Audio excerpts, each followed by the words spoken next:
All right. Hello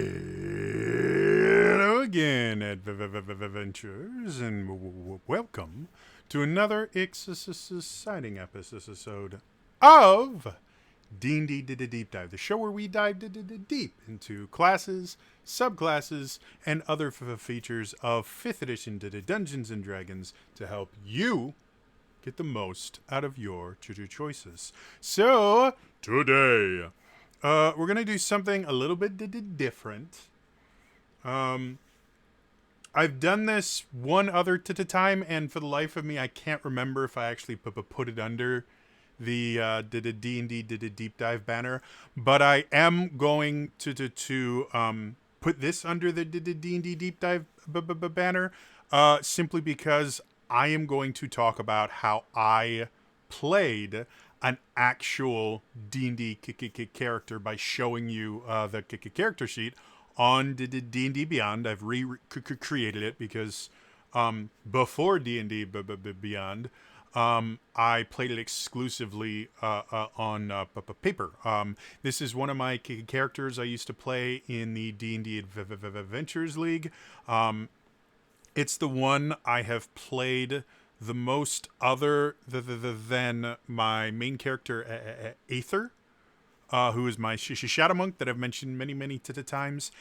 And this personally is probably my favorite character I've had the chance to play, just because the role-playing aspect of being this character is so much fun. And I had little side plots and side stories that I developed with other players that were part of the conventions as a circuit with me. We had one guy. I think he played a druid. That character was a druid. He was like me. He's a DM. He actually played in one of my games, one of my campaigns forever ago now. But I think he played a druid, and he had a thing for my character. And when I explain my character, you understand why. Not only did he not have a problem with that, but he didn't understand why everybody didn't have the thing for him. So let's dive into this specific character study, and I will talk about some of the actual things I used to do when I played, some of the tactics that I used, in addition to all the role playing and just fun stuff I got to do with this character. So let's switch over here. This is Adrian Belmont. Now, if you've been watching my channel for a while, you know I have had. I'm not sure what it is anymore because it's on a hiatus right now and has been for months and months and months.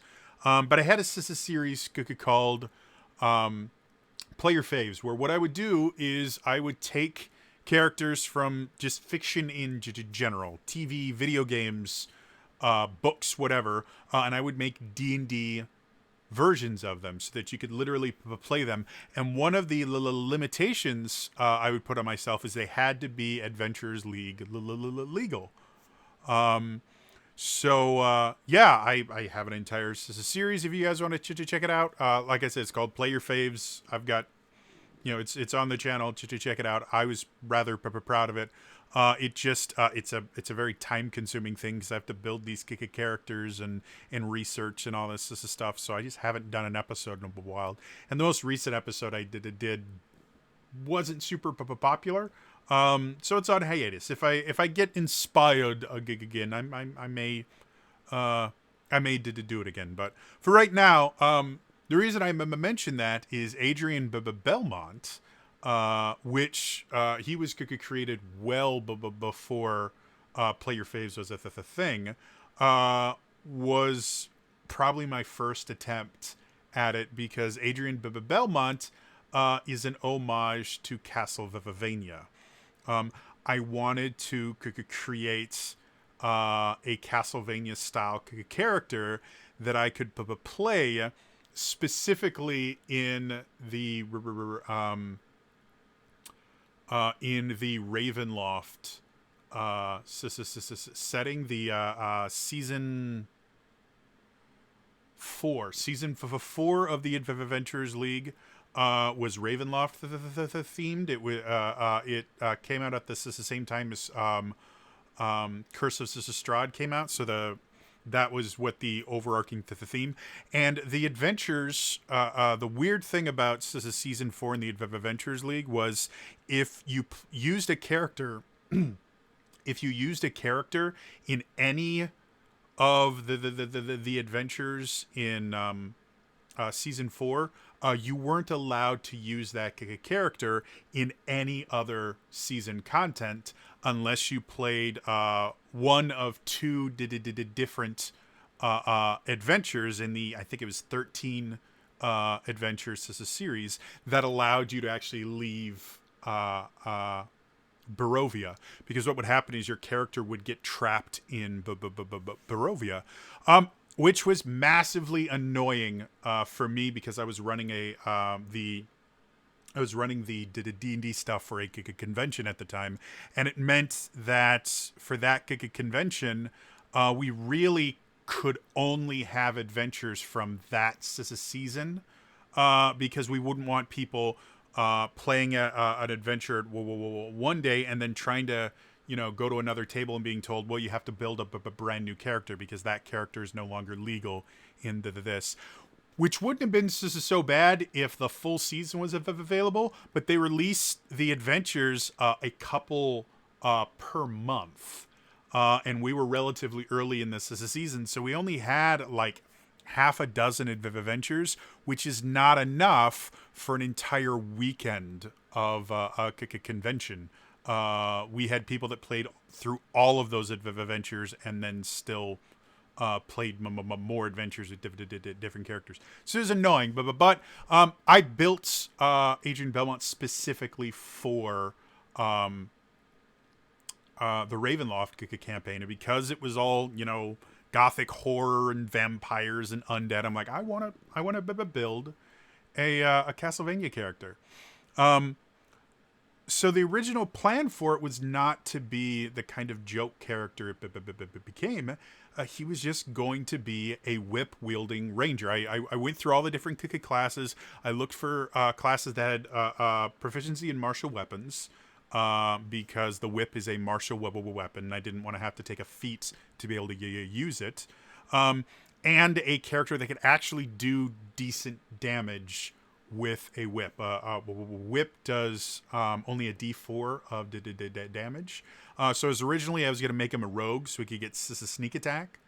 But rogues don't have proficiency with whips. So I pivoted and I went with a ranger, because with Hunter's Mark, he'd still be able to do a fairly decent amount of damage. And because he was a ranger, I'm like, well, I'll have him dual wield whips, because you generally don't have rangers that single wield melee weapons. They either dual wield or they're shooty.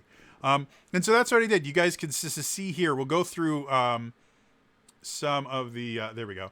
We'll go through some of the specifics about everything, but I did make sure that he had all the sub weapons that a Belmont would have. That's why his last name is Belmont. I should have put an E on it just to distinguish it. And Adrian is Alucard's actual first name. His name is Adrian Tepesh. So that's where I got the name from, Adrian Belmont. And then I had darts for throwing knives, which is the first sub weapon that you could get. I had axes, because you get axes. I had the whips. We'll talk about the magic weapons in a second here. I'm going to go to my equipment I'll talk about the other stuff I got while playing later. So darts, hand axe. I had a bunch of hand axes. The holy symbol was for the cross sub weapon. I can't use it to throw it and make it come back, but I wanted to have a cross. I think I chose Ilmater. What was the holy symbol? What was? I had holy water because that's one of these sub weapons. I didn't have anything for the clock. And that's basically all the sub weapons. And then I had other stuff just from being a ranger. I got a longbow and that, and the mess kit and all this stuff. The potions of healing and stuff like that. You just got as you went along, and you spent money on them and stuff like that.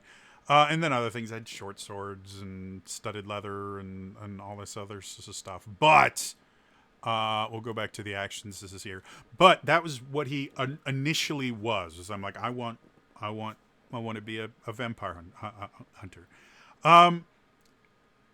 And then I got to thinking, and I started actually playing the character, and it warped because I needed a background. And I think description there, background. So I was trying to figure out what the background of a Belmont would be, and they in the Castlevania lore, the Belmonts were quite literally folk heroes, because they got very well known for their bloodline's ability to kill vampires, specifically to fight Dracula. And their ownership of the Vampire Killer, which was this magical alchemy-infused whip that actually had the ability to kill vampires and specifically to kill Dracula. Now, the lore behind the whip and everything is really, really interesting. It's absolutely fascinating, with the fact that the first Belmont to wield the whip was actually best friends with the person that would eventually turn into Dracula, and they're like the whole family is very intrinsically tied. But anyway, so they were very well known as these folk heroes, to the point where before Castlevania 3, what had happened was the population of Valakovia and to Transylvania were so worried about how powerful the family had become, they banished them, because Dracula wasn't a big deal at the time. So they're like, we don't want you here. You're super powerful. And eventually Trevor comes back after Dracula's taken over everything and kills Dracula with the help of Sypha Benaldez, Grant Dynasty, and Alucard. And that's the plot of Castlevania 3. So I thought, hey, folk hero would make sense. And what ended up happening, and I don't think I have the personality traits and everything here. I have them on my older character sheets, which I still have PDFs of them, because I typed everything. My handwriting was bad even before the tremor. So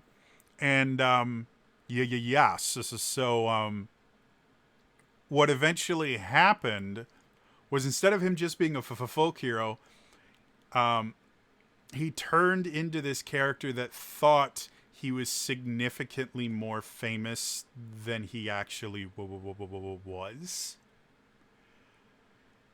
And when I got that into my head and I started playing him, I lowball, because at that point he wasn't in the Adventures League. I don't know if you can still do it, but back then you could rebuild your characters many times as you wanted, up until you hit level 5. Once you hit level 5, that was your character. But before them, you could just rebuild your characters many times as you wanted. The only thing you couldn't do is you couldn't change the name. I don't know why they wouldn't allow you to change the name. It made no sense, but that was how the Adventure League ran at that point, was they would just make arbitrary rules just so they could make rules. Is one of the reasons I had issues with them and got fired from being a local coordinator, which the story of that is on my channel here. So this is somewhere. But I rebuilt the character a little bit, and I lowballed charisma specifically, so he could think he was this really famous, like, rock star style person, but no one would ever know who he was, and that would be the running joke every time I played. After the first time I played it, and I really just fell into this role, and I found out that I really, really enjoyed it, I would warn players at the table, by the way, guys, I'm playing a weird character. he thinks he's super, super famous. The reason none of your characters have ever heard of him is because he's not in any way, shape, or form.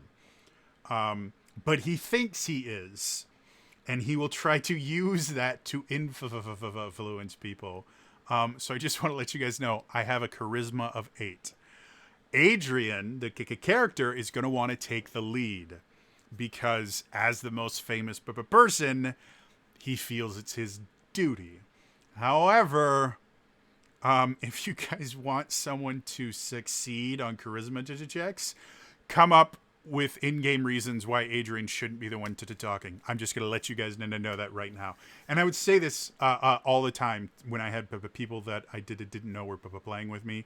And there was only one time that I actually fought them to do it because I was playing really well and I didn't think there'd be any charisma checks. I was just asking questions and trying to find information so we could do well. And then a charisma check came in and I botched it. And I'm like, I'm sorry. I know I told you guys I would step down, but I didn't think there'd be a charisma check. I'm sorry. But yeah, so that was the whole point of this character was he was created specifically to just be a joke. That being said, when I actually played him, as I mentioned before, and this is something, if you do want to play kind of a joke character or a character that you want to fail at certain things, just because it leads to more interesting stories, one of the best things you can do if you want to play that way, even if you're playing with a bunch of randos like I was at Adventures League to tables, was you let your party know up front, hey, listen, guys, I built this character this specific way so that he can fail in these particular things. As long as it's not a super important story thing, let me fail. Because it's how my character is going to grow and just have a lot of fun. However, it's not fun to have your entire team constantly fail at what they want to do. So you also need to understand when your role playing needs to take a backseat to the needs of the party and let other people kind of role play you out of the way so that they can get done the things they want to get done. That way you can have a lot of fun. Your friends and the other people at the table can have a lot of fun, and nobody feels like they're fighting against each other. And this goes not just for like a joke character like this. If you want to play an extremely lawful good, like paladin type character who, you know, cannot. I played a character like this in 4th edition for a while. And I basically told the party, if you guys want to do something criminal or just unethical or things like that, my character will stop you. So if it needs to be done, you guys need to come up with a way to encourage me to not be there. It was a sword mage, so it had really, really high intelligence, so it wasn't a stupid character. Had a really low wisdom score. So very, very book smart, very, very not street smart. So it's like, just, you know, use some, you know, reverse logic or anything like the reverse psychology and get me out of there. I'm fairly easy to manipulate.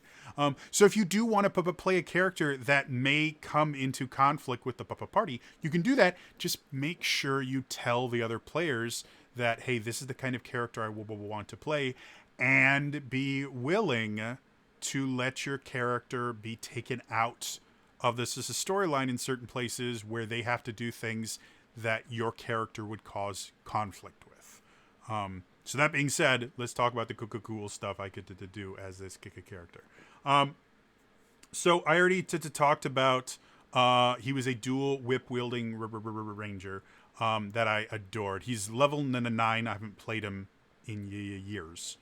But he's level 9. He's got a pretty decent armor class because of, I will show you his equipment in a little bit. But he's got a good armor class, and it's actually a little bit higher than that because the first thing he took, because he's a variant human, I took the dual wielder feat at first level so I could use my whips right from first level. And basically, you get a +1 bonus to your AC while you're wielding separate melee weapons in each hand. And that's what let me dual wield the whips, because whips are not light weapons, so you can actually dual wield them without dual wielder. So technically, the armor class is 19 when I have both my whips out.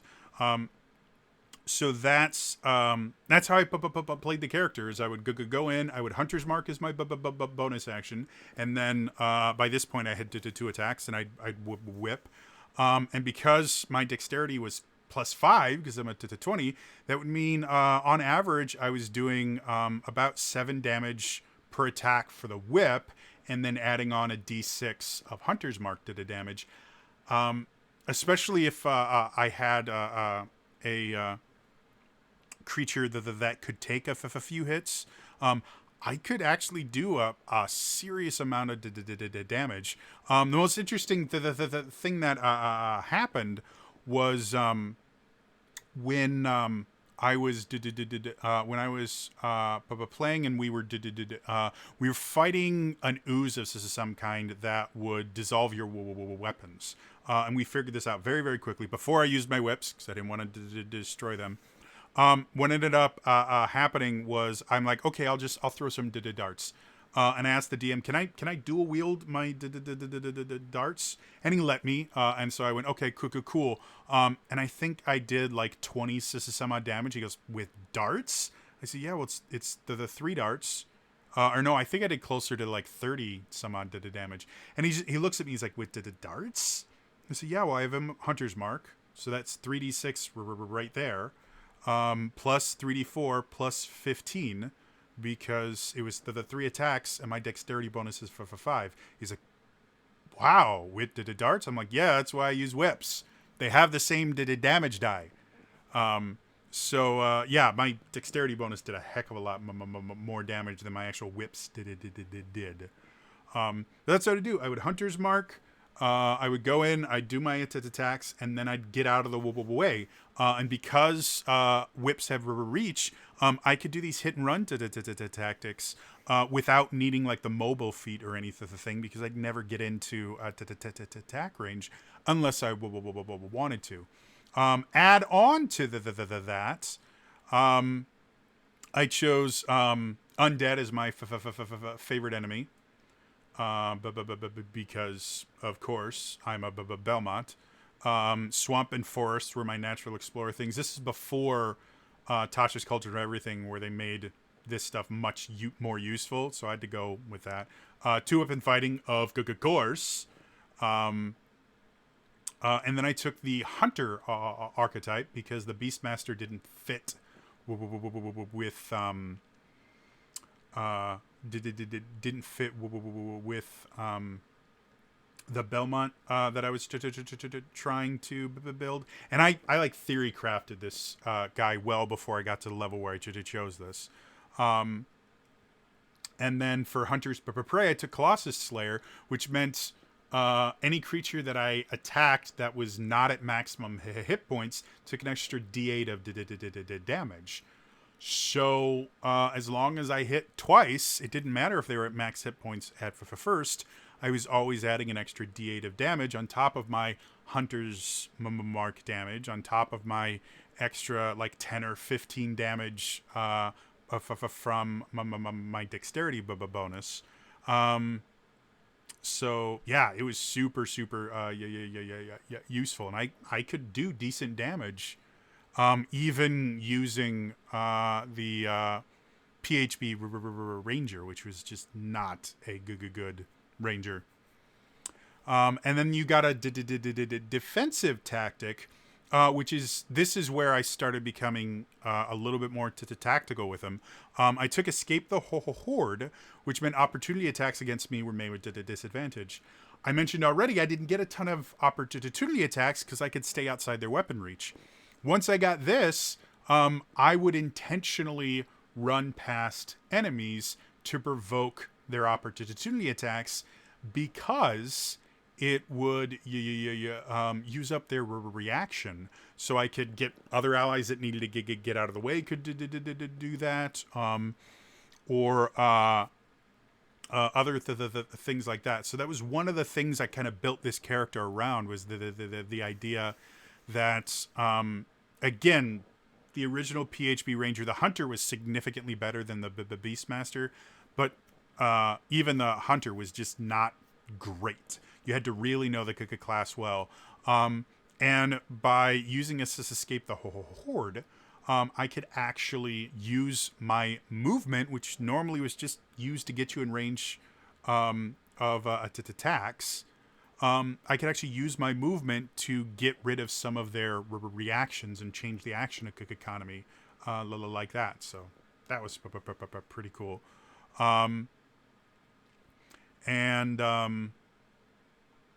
Yeah, I think that was it, because that was level 9. Going into equipment, as we kept going, we got, magic items and stuff like that, which you get in the Adventures League. That doesn't work quite that way now, but back then, when you played an adventure, what would happen is any magic items, which generally there was one magic item per adventure. And the way it worked back then is any magic item that your party found, anyone could use it during the adventure. But at the end of the adventure, the whole group would decide who got the magic item. And if they couldn't just decide who got it, it would go to, okay, who has the least number of magic items? And whoever had the least number of magic items would automatically get it. And if there were multiple people that wanted it, that had the same number of magic items, they would roll for it. So, because of that, taking magic items that you didn't need for your character was not a good idea. Because what might happen is you take a magic item that no one else wanted, and then when you get to an adventure that actually has a magic item you need, you wouldn't be able to get it because someone with less magic items than you would want it and be able to get it automatically. And after that, there was no way for you to get that magic item unless you traded for it, which was another extremely complicated process, much more complicated than it needed to be. So back then, it was really important to make sure you got the magic items you needed for your character. I didn't do that. There was one of the adventures, I can't remember which, they had a Whip of Warning in it. As soon as I saw it, I'm like, guys, I need the whip. And no one at the tables was going to tell me no. So the Whip of Warning was the first magic item I got. And I've talked about Weapons of Warning before. They're brilliant. They give you advantage on your initiative checks, and you can't be surprised. I love my Whip of Warning. Because it was a magic item, it also meant it couldn't be destroyed by like rust monsters and things like that. So it was my favorite. If I had kept playing this character, I eventually was planning on buying just a regular +1 whip, which you could do at conventions. There was this thing that would happen at conventions where you would go up and you could. It was complicated, but I could buy a simple +1 weapon. So I was planning on getting a +1 whip. Because the Whip of Warning doesn't give you any bonus to your attack rolls or anything. It was just magic. So then I would have 2 magic whips, and that would be cool. The Glamored Studded Leather, however, was by far the coolest thing, and it fed into my character so much. So, before I go to the glamour studded letter, I want to talk about my spells. The spells themselves are not surprising. I took Cure Wounds because it's just a massively useful spell. Even with a ranger with a limited number of spell slots to use, Cure Wounds is just a useful spell in general. So I took that, but I also had Hunter's Mark. Now, Hunter's Mark itself, you can't see all of it because of how I have this cropped. Let me see if I can't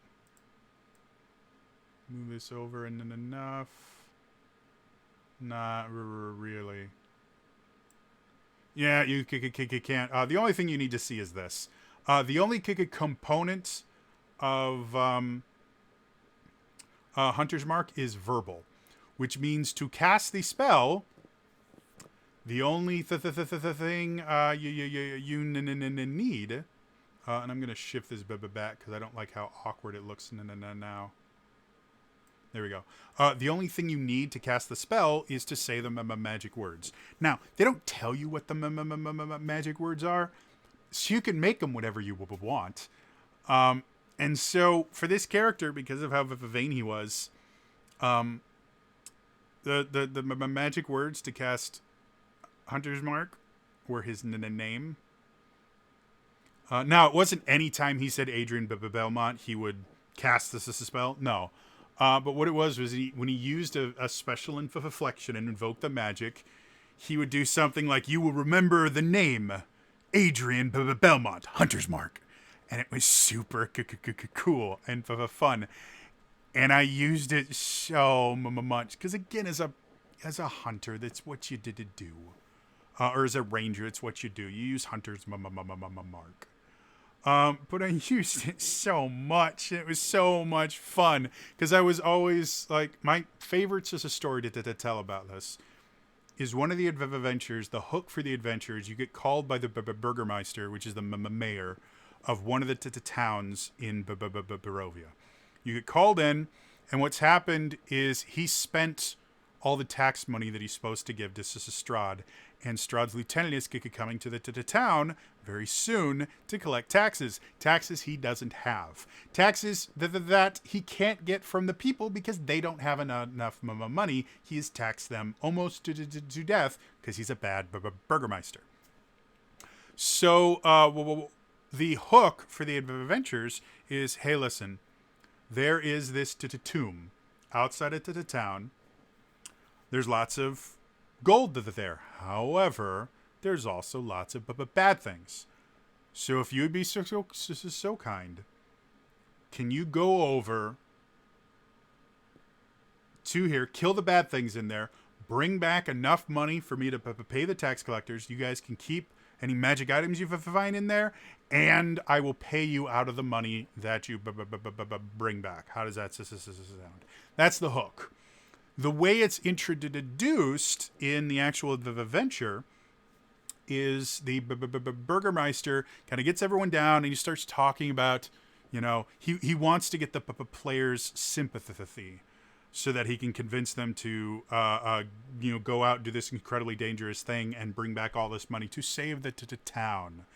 And so he's humming and hawing, and in the middle of this thing with the Dungeon Master, whom I haven't warned about this. I warned the other players, but the Dungeon Master wasn't there. And the Dungeon Master was a really good Dungeon Master. He's probably one of the best I had back when I did Adventures League stuff.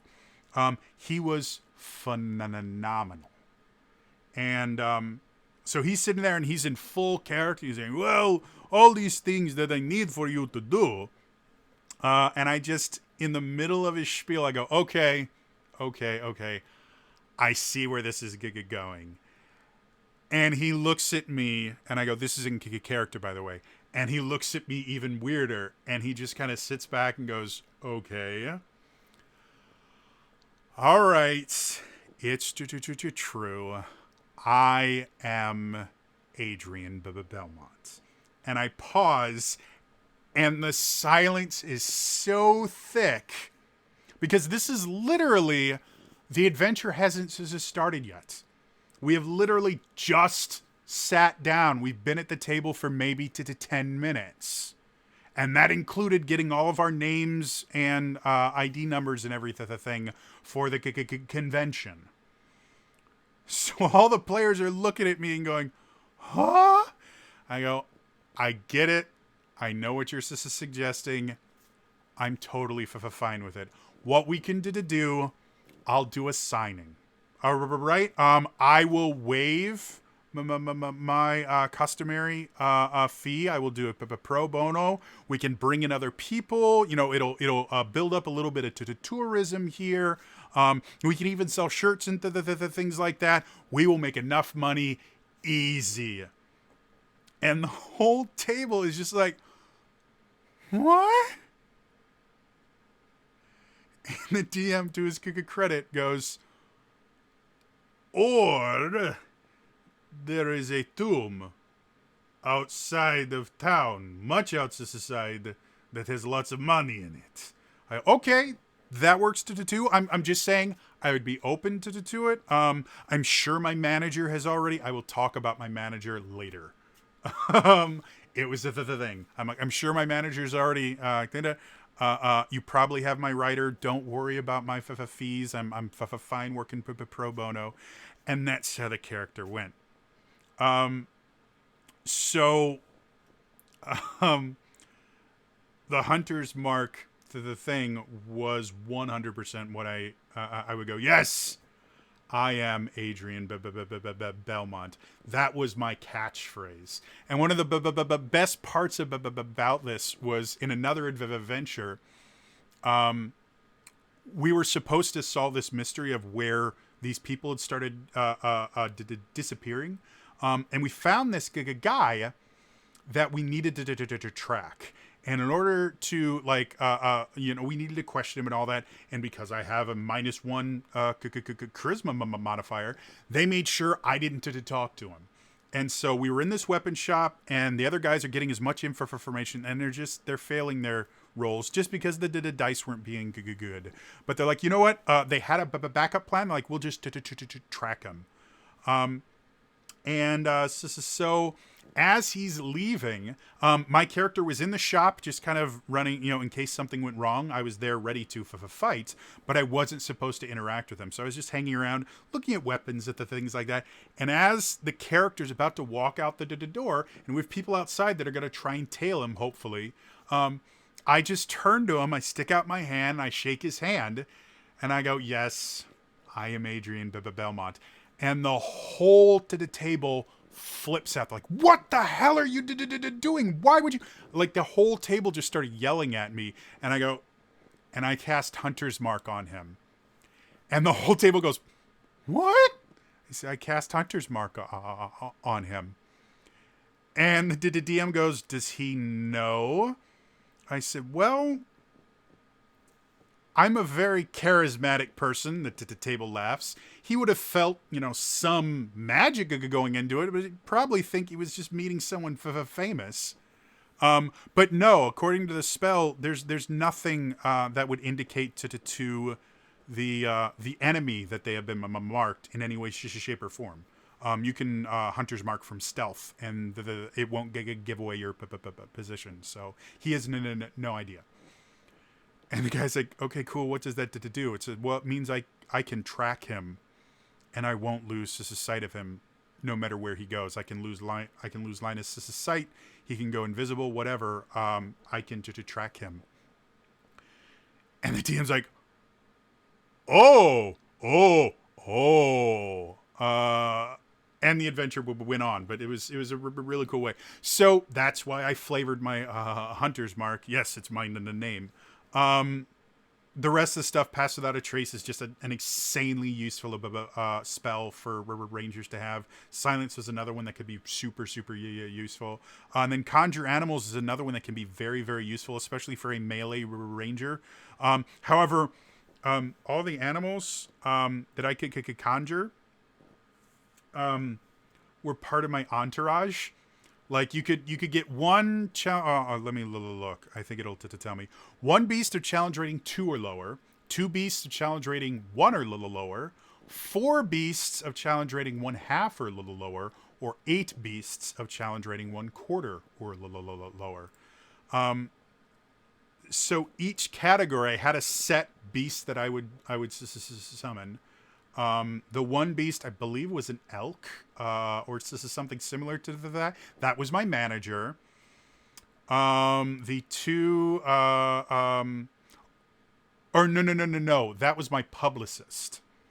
The two I don't have it written down anymore. I had it written down somewhere, but that's what I did, and that's how I built this character. It's like, well, let me get my publicist, conjure animals. This is my publicist. Say hi, stomp, trample. So yeah, like he was just a super fun character. And conjure animals itself, again, because so many of the ranger spells are built for bow rangers, conjure animals can be a really useful way to get effectively some extra damage from your character, especially if because Hunter's Mark and Conjure Animals are both concentration spells, you can have both going at once. So Conjure Animals is a one where you have to kind of choose, okay, is it going to be more beneficial for me to get extra damage from just myself, or are the animals going to give me benefits? Specifically with Conjure Animals, the elk that I chose as my publicist had the ability to knock targets prone. So all the animals that I chose all had the ability to change things. I think constrictor snakes were one of the things I would choose. I can't remember what challenge rating they were. But they can restrain it to the target. So as especially as a melee ranger, using conjure animals to give you the ability to inflict status effects on enemies can be extremely useful, and even more useful than Hunter's Mark in certain situations. I don't know why one of my spell slots is used. So going back to the glamour-studded leather, we got this glamour-studded leather in that adventure that I told you about, where we had to go out to the tomb, because the ghost there was this kind of sexy succubus kind of thing, and the glamour-studded leather had flavor to text added to it, and I have. Somewhere around here, I still have the card. They used to, way back when, they actually used to give you certificates that were printed on cardstock.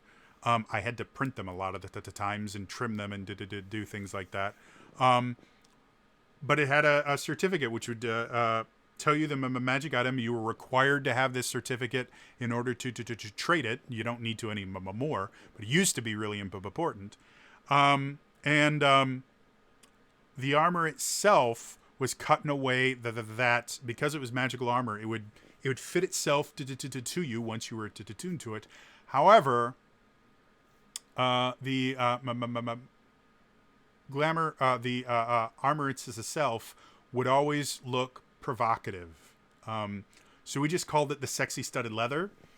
And the thing with glamored armor is, while you're wearing it, you can speak a command word and cause it to look like normal clothes, and then speak the command word again, and it would turn into your armor.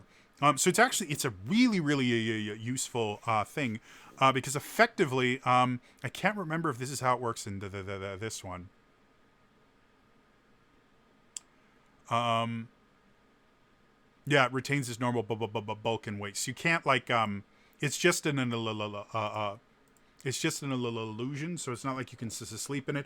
But it was a nice way to be able to wear armor in places where you normally couldn't, just through a little illusion magic, effectively. So my command word for my sexy studded leather armor was, I'm kind of a big deal.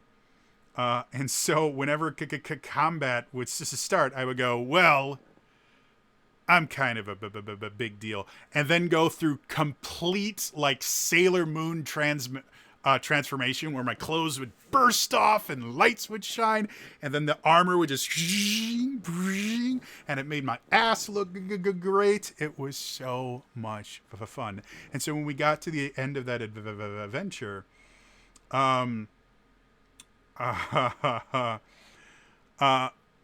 in the party, it wasn't me. I didn't ask for the armor at first. At the end, they're going, okay, so who wants the glamour? One of the other players goes, guys, we cannot take this armor. And they all just kind of look at him and go, what? And say, we have to give it to Jody. And the entire table goes, oh, hell yes. And they're like, Adrian needs to have sexy leather armor. Adrian has to have sexy leather armor. And when it's not sexy leather armor, it's like open and he lets his chest hairs come out. And like, no, you have to have the sexy leather armor. And so they gave me the armor, and I could not have been more happy. And the final magic item I had was a figurine of wondrous power, an onyx dog, which is basically it's a little figurine. You speak a command word, and it'll turn into a real creature, normally for like an hour, so something like that. And then you have to wait a certain amount of time for it to come to be able to use it again. Guinevere, Dritz, Panther, that he fought alongside, was a figurine of wondrous power. So I thought it was kind of fitting, and no one else wanted that. So the Onyx Dog, that's my manager. I can't remember if I actually chose a command word for it. But if I did, it was probably something like, let me get my manager. Whoa. Yeah, that was this character. I loved everything about this character. Not only because it was a ton of fun to play, but the character himself was, again, even years and years and years ago, long before I started doing D&D deep dives and stuff like that. I knew the system really, really well from running so many hours of it, that I built this really kind of useful ranger, and I built him specifically for a Ravenloft campaign. So I built him to be able to deal with just how rough and horrible that entire campaign structure was, and I played him. I think I played him from level 3. I think I actually started him at level 3. So I didn't play him at 1 or 2. I started him at level 3 because I had DM experience I could use to boost my characters up. I very rarely played first level or second level characters in the Adventures League because they're just not fun for me. But I played him 3 all the way to level 9. And I think I got all of that in a single weekend, or maybe like to 2. But I loved him. Or no, I got all the way to level 8 in a single weekend, and then I played him in a couple other conventions as well. But that weekend, I didn't run any games that weekend. I was there entirely as a player, and I played from like 8 in the morning to I think I did 3 games a day, so it's 12 hours a day because each game was for 4 hours. So I did 12 hours a day for Friday, Saturday, and Sunday. It was awesome. Loved it. So yeah, that is Adrian Belmont. I know this is kind of a long one, but that is an example of how you can take like a bad character, and by just understanding how to get the most out of the characters, choosing your spells correctly, to choosing your features and to traits correctly, and using them in certain ways. Like I said, using that